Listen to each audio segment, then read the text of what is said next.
hano ku muhora wa Gea TV, namwe wese musanzwe mukurikirana ibiganiro bica hano kuri YouTube channel ya Gea TV. Turabaha ikaze. Ikinzanye ni ukukwereka ino mining ya Green Ecoix. Ino mining irimwo iritabirirwa n'abantu benshi batandukanye, nk'uko mubibona hano total user ingana n'ibihumbi 797,186, akaba aribo bantu bamaze kwitabirira ino mining ya Green Ecoix.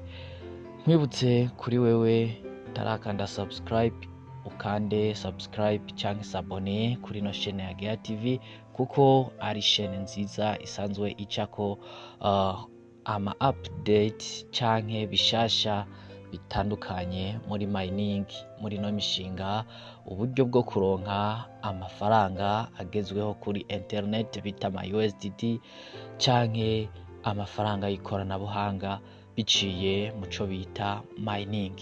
Dukomeze kuri no mining ya Green Ecoix.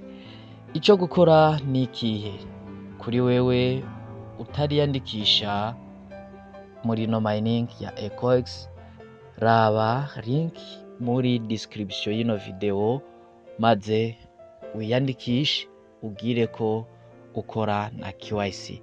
Mu gukora KYC uca muri profile yawe nkuko mubibona ahangaha munsi ahanditse profile, niho uca maze bakakwereka ibijanye na KYC. KYC nta bigoye birebire, ushiramwo isura yawe hanyuma bakagufata aka video. Inyuma y'umwanya mutoya, amasaha 28, KYC kaba yemewe. Ni nabwo uca uhabwa uburenganzira bwo gukora ibindi ngibi. Ariko mining irabandanya kuri twese. Ugiheza kwiyandikisha ukora mining. Dukomeze. Ufyonza kutuburungu dutatu, barakwereka dashboard, green mining, wallet, level, quest, real, referral, community. Ibi vyose ni ibikorwa tugenda turakora. Uti rero mu gukora mining bigenda gute? Ukicinjira urafyonda aha kuri claim green reward, genda hafyonde karindira bikuguruka kuri claim reward. Ucumanuka aha munsi ukaraba ahanditse claim reward. Claim reward nukuvuga ngo nukwegeranya amanota uba wakoreye mu kiringo c'umunsi canke amasaha 28. Izi claim reward uzironka gute? Uzironka bivanye n'umuvuduko wawe. Umuvuduko wawe n'uyu bita greening power, your greening power. Urabona jewe ngaha mfise 3,104 vy'umuvuduko. Ibi nivyo bimfasha kwegeranya izi reward z'ama green. Kubera mfise umuvuduko munini bituma ndonka ama reward menshi y'ama green. Nkwibutse yuko izi green arizo duhinduramwo ama Ecoix. Ecoix niyo token y'iyi mining, nico giceri cy'iyi mining uhabwa. Aya ma reward agufasha guhindura mu ma Ecoix. Ugumane nanje ndabikwereka vyose muri no video ukuryo uhindura aya ma reward maze akaba ama token. Gumana natwe muri no video. Nkwibutse yuko aha ubona hari followers. Followers nukuvuga ngo ni kwa kundi tugenda do followingana, ugashiramwo username canke noditilizateur y'umugenzi wawe maze nawe akakwinjirirako. Ibi vyose biduza vitesse. Urabona ahanditse follow mfise 822. Aba n'abantu bankwirikirana.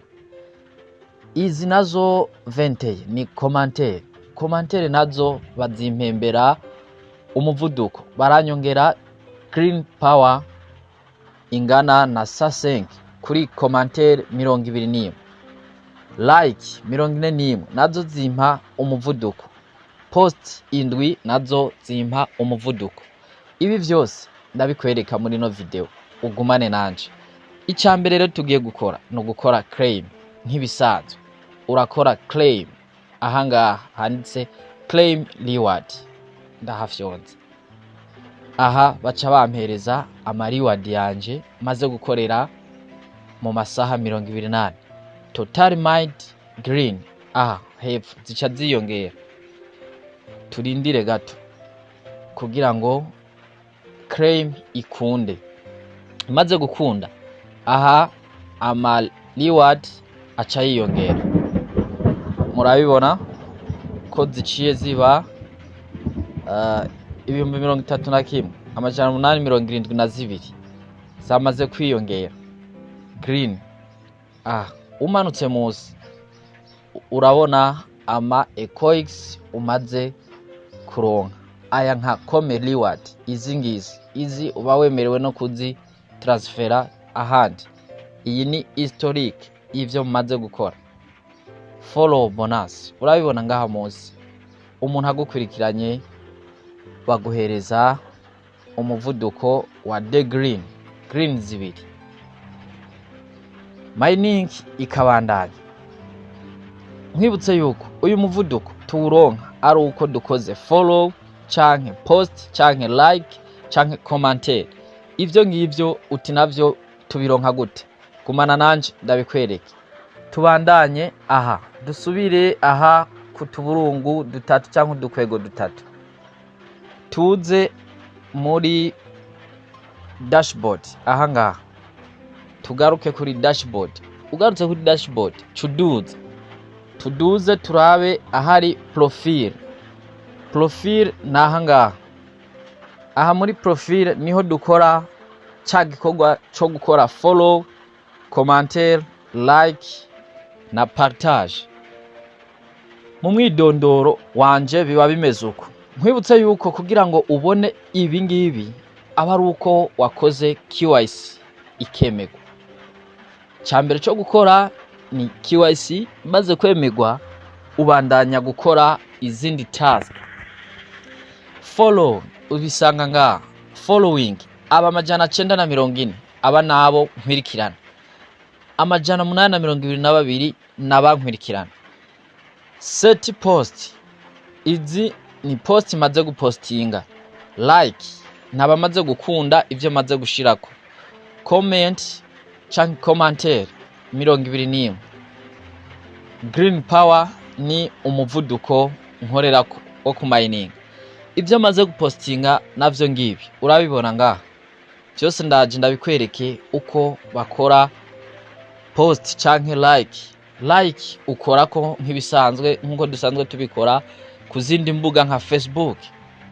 Urazibona easy post zose bazimpembera green power, bazimpera umuvuduko. Urabibona nico gituma aha iwanje mfise 3104 green power. Uti rero mu gufollowinga bigenda gute? Uraza aha ngaha. Aha imbere iyi foto handitse edit profile picture. Ukaca ufyonda ngaha. Maze ukaca wandika izina ry'ukeneye gufollowinga. Akarorero ukandika nka Mima. Aha ngaha kaca kazunguruka kakarondera uwitwa Mima.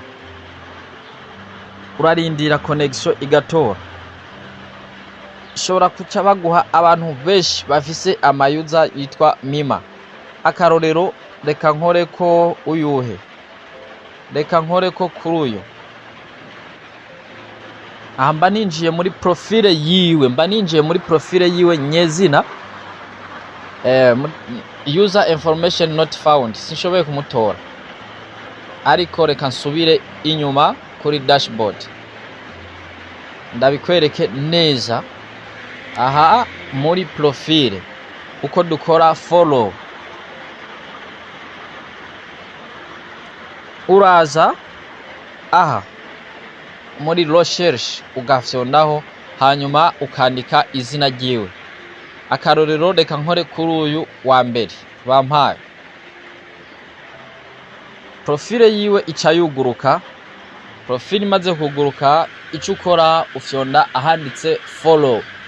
Ucufyonda ahanditse follow.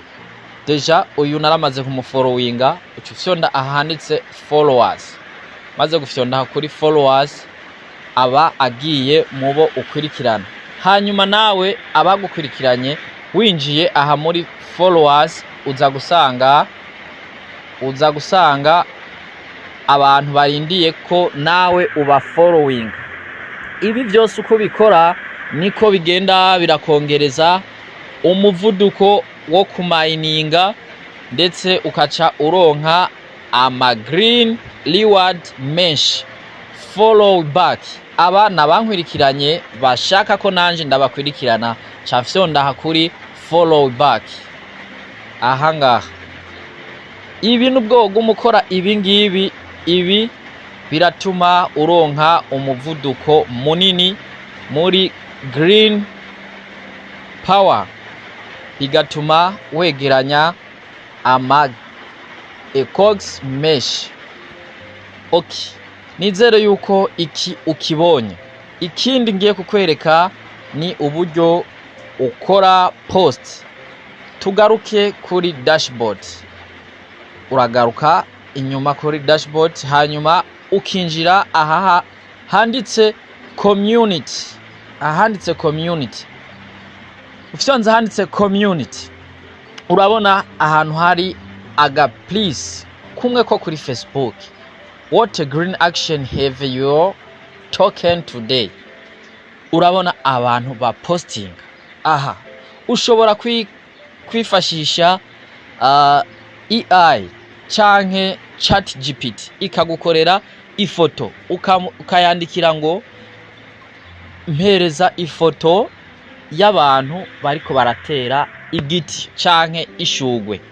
Kwibutse yuko muri green hakoreshwa igiti canke ikindi gitegwa gisa n'icyatsi nkuko ubibona. Aba bose bapostinga ibintu vy'ivyatsi. Kirazira kwipostinga uterekanye igitegwa uri kuratera. Uti rero gupostinga bigenda gute? Uraza ugafyonda aha hari aga please. Maze gufyonda aho hari please, aha barakubwira upload image format. Barakubwira ifoto utegerezwa gushiramwo amadimension ibifise.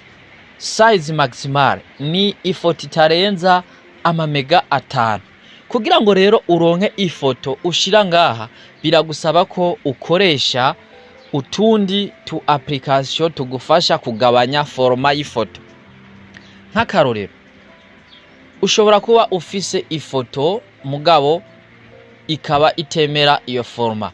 Uca wifashisha ino application yo gukora amafoto yitwa InShot. Iyi foto aka application kagufasha gukora iyi foto uza gupostinga. Uca winjira aha mu mafoto, aha muri foto ugatora foto muri gallery, ugafyonda kuri nouveau prise, ukinjira muri gallery, hanyuma ugatora ifoto runaka ukayizana. Iyi foto icyo usabwa kugira ngo ize kuronka ya madimension nuko ucuyigabanya. Ucufyonda aha hanyuma ukagabanya ukeditinga canke ukaronya ino foto.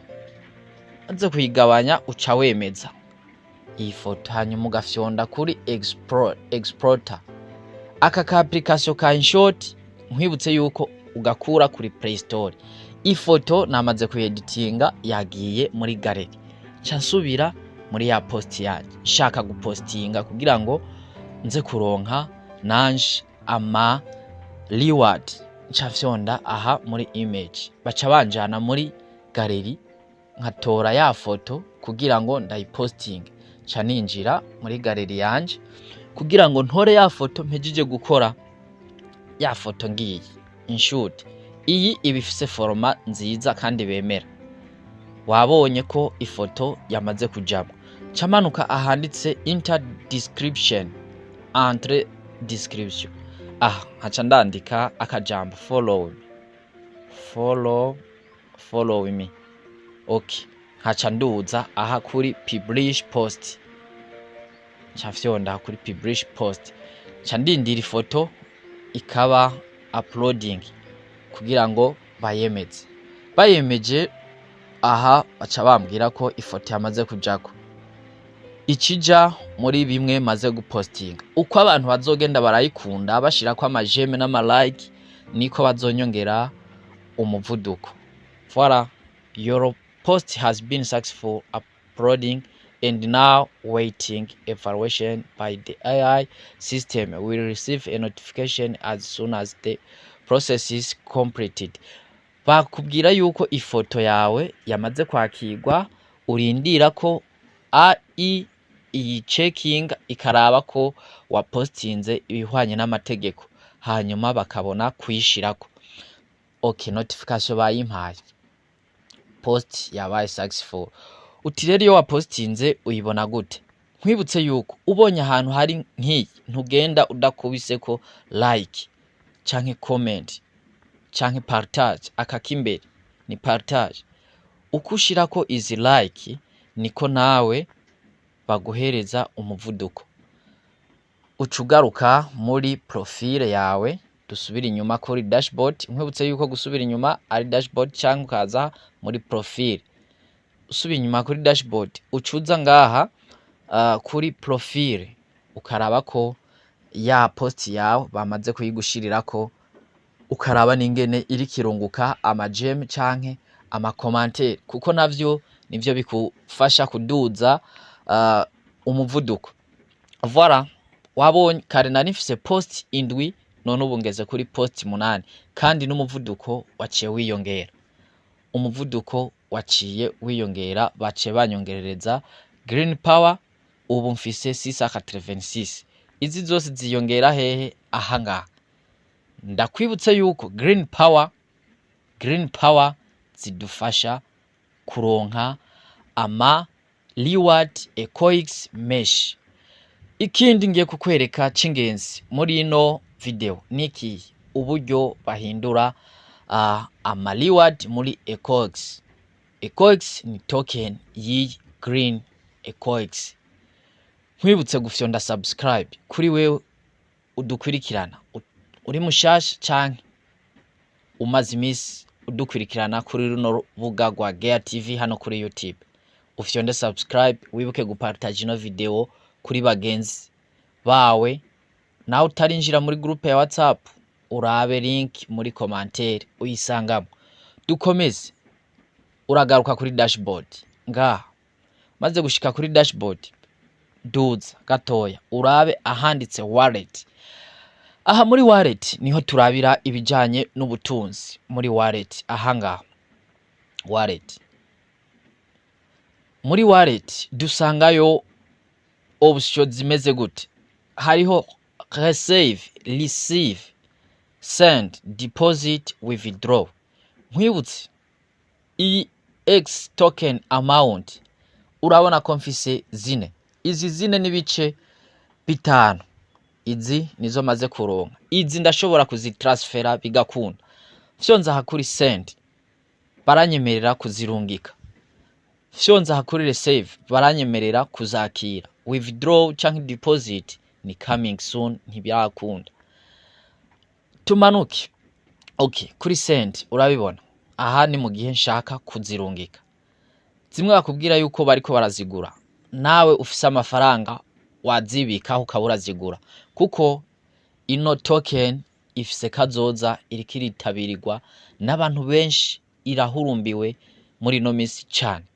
Ushaka kuzirungika X, nkwibutse yuko muhana n'umuntu asanzwe afise ecoix application nk'iyi nyene duhaye turakoreramo. Uburyo bwo kwakira ni bubiri. Hespia account email, ushobora kuzakira canke kuzirungika ukoresheje email y'ino application. Murabizi kuri Binance uburyo duhanahanamwo ama token canke ama coin dukoresha email canke ID nivyo vyibi ngaha bakubwira ko ushobora gushiramwo email or ID. Amount uca wandika izo ushaka kumurungikira, ushaka kumuha zose uca ufyonda kuri max, kuri maximum, aha uba wemeje kumuha izi zose. Biragusaba gushiramwo OTP. OTP uyikura muri email yawe canke muri spam ya Gmail. Two-factor verification authenticator, ibi ni bijanye na security uba waremeje muri profile yawe. Okay, uti rero bahindura gute ama green? Green zawe uba warakoreye ucumanuka aha munsi, niho ubisanga ucumanuka. Je ubwanje naramaze kuzihindura. Convertible balance ziba zanditse ngaha. Nkwibutse yuko bagenda baraduha izo duhindura, uca wandika samples. Maze umaze guhindura samples baca baguhereza ama ecoix. Ama ecoix yawe uyahindura mu ma green reward uba warose, hanyuma ukaronka ama token ecoix. Izi token uronka zimwe ziba available, izindi zikaja muri locked. Ngibi aho ucubibonera tokens. Aha ubwa mbere ecoix network token urabona ko mfise 184 n'ibice 9. Available mfise ibice 4, mfise ecoix 4 n'ibice 5. Izi nizo nshobora kurungika. Izindi ni locked, izindi ziri muri locking, no kuvuga izi zizovayo ari uko igiye ku isoko. Nuko iyi green ecoix yubatse ku buhinga ukomeye cyane. Ikindi cyo gukora muri no ecoix ni ukwishura ibibazo lili question, ufyonda muri lili question. Aha muri lean airing turishura ibibazo, hanyuma bakaduha ama reward. Ufyonza kuri start bakuzanira ibibazo, hanyuma ukagenda urishura ikibazo ni choix multiple. Ubitoye baguhereza ama reward yiyongera kuri yama green reward. Ngibi urishura ikibazo nibibazo 10. Ubitoye vyose baguhereza amanota. Ico utoye cyose baguhereza amanota. Karorero, how much has seen level risen in the past years? Yes, nukuvuga ucuhitamwo inyishu ibereye mu gihe uba uyizi canke utayizi ukaca utatona. Nuko murakoze mwebwe mwese mwadukwirikiranye. Ibijanye na ecoix green na tubigarukirije, ariko nkwibutse yuko wewe wamaze kuyandikisha wihatire gukora KYC. Ukore KYC kuko ibi byose nkusiguriye utarakora KYC ntushobora kubishikako. Wewe wamaze gukora KYC, congratulations, namahigwe akomeye cyane. Ubu urashobora kuzigurisha izo umaze kuronka. Urashobora kugurisha meme n'ama reward navyo ngaha bihari. Urashobora gutumira abagenzi ukaduga level nayo barayiguhembera. Nahanga level yose ubugeze ko bayiguhera ama reward, bigatuma ugira ama green reward mesh, ari nayo agufasha kuronka ino token ya ecoix. Gira umugisha mwese mwadukwirikiranye hano ku Muhora wa Gear TV. Nongera ndababwira ngo mukande subscribe kuri no video, mwongere muyipartage kuri benshi bashoboka. Ciao ciao, muhezagirwe.